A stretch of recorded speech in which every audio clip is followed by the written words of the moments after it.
Accidentally broke my girlfriend's ribs and punctured a lung after she recreated the worst day of my life as a prank.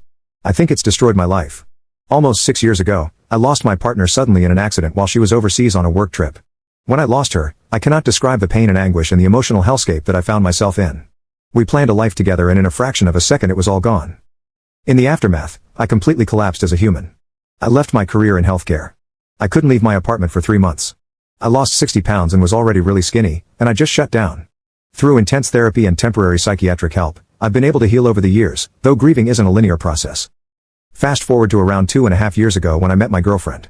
At this point, I pictured what the rest of my life would look like with her in it, and she said the same. She was also the most understanding girlfriend when I first told her about my late partner's passing and my grieving journey. I truly could not have asked for a better girlfriend. That was until yesterday. My girlfriend likes to play pranks on me and she's even filmed some of them to upload online.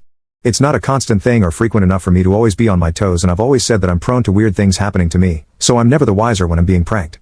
She texted me in the morning to confirm dinner plans we had that evening, and I replied asking if she needed me to pick up anything on my way home from work.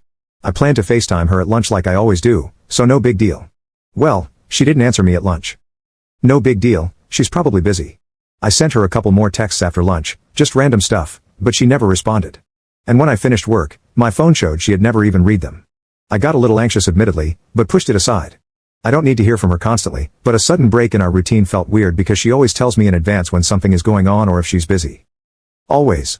She also always forgets something for the dinner she makes us and asks me to grab something on the way home. Always. Not today though. Anyway, I drove to her apartment from work and let myself in with the key she gave me. I expected to hear music and smell some dinner, but it was completely silent. I put my stuff down on the hall bench and walked toward the kitchen. I saw grocery bags at the kitchen's entrance, which I thought was weird.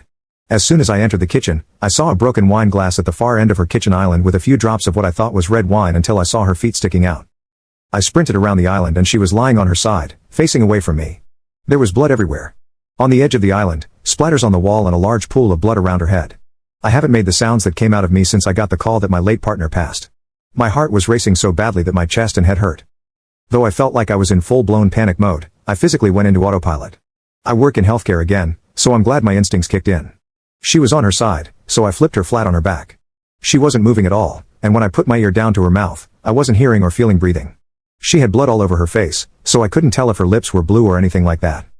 I do remember checking for a pulse and I truthfully didn't feel one though in hindsight.